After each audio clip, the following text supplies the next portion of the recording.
Il y a toute une conception de la formation. C'est une conception qui est globale et qui n'improvise pas.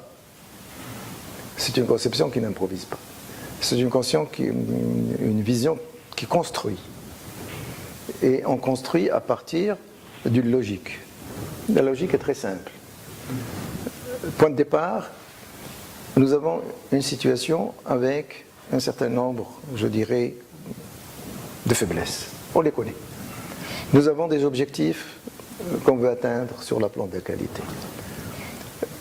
Ça se passe d'abord au niveau de l'élève, puisque c'est de lui qu'il s'agit. Donc c'est son niveau que nous allons élever. Si on doit élever son niveau, ça veut dire qu'il y a un certain nombre de choses à résoudre. Il y a des aspects qui sont liés à l'offre scolaire elle-même, sur le plan physique. Il y a des choses qui sont liées au côté pédagogique, c'est-à-dire à tout ce qui est programme, à ce qui est outil pédagogique, à tout ce qui est, je dirais, accompagnement, disons, didactique, etc.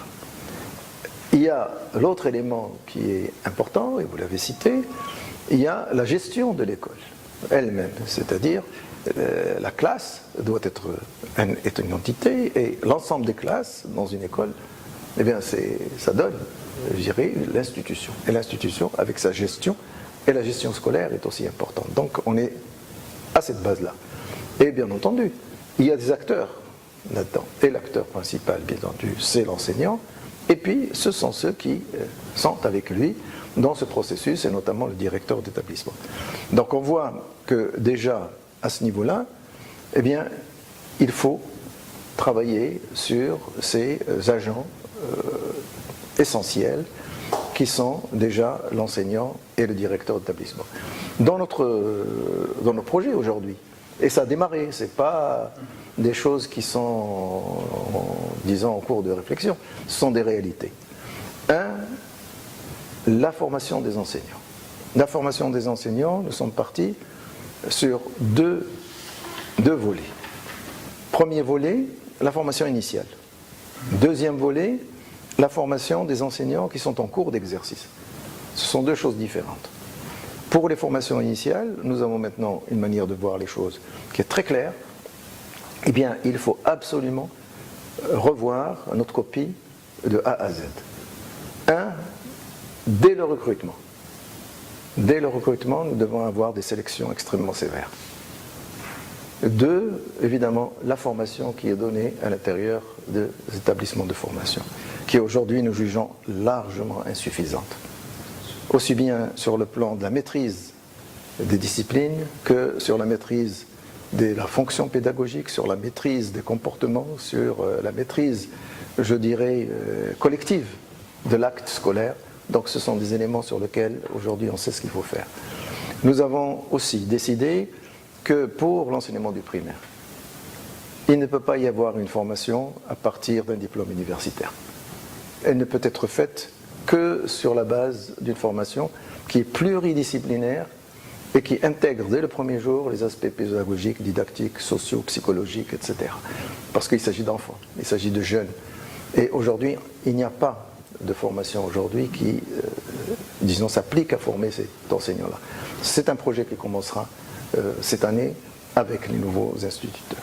Donc ça, et on fera la même chose pour les professeurs de collège et pour les professeurs de lycée. Nous sommes en train de travailler sur les métiers eux-mêmes, sur leur évolution. D'un autre côté, la qualification, bien entendu. Et puis, il y a l'autre aspect des choses, c'est ceux qui sont en exercice. Dans certains ont une formation, dans d'autres n'ont jamais eu de formation. En tout état de cause, ils sont en train d'utiliser des approches et des méthodes qui sont dépassées. On veut leur faire faire, les amener à travailler différemment, avec d'autres programmes, d'autres projets, l'utilisation des technologies d'information. Donc ceux-là aussi ont besoin de formation. Et là, nous avons pris une approche qui est différente, c'est de dire, il ne s'agit pas d'une formation où on va les prendre et on va leur donner 5 jours, 10 jours, 15 jours de formation, ça ne sert strictement à rien, et ils sont trop nombreux. Et donc, nous allons former dans leur classe. Et pour les former dans les classes, il faut qu'on forme des super enseignants. Ces super enseignants, ce sont des gens qui ont de l'expérience, qui ont prouvé leur dévouement, qui ont démontré leur amour de l'éducation et des enfants, et c'est ceux-là qu'on choisit. Et ceux-là, on leur donne une formation sur les nouvelles techniques, les nouvelles méthodes, les nouvelles approches d'évaluation, on les forme aux techniques, je dirais, de leadership, et on leur dit, vous allez aller encadrer un certain nombre d'enseignements, chacun d'entre vous.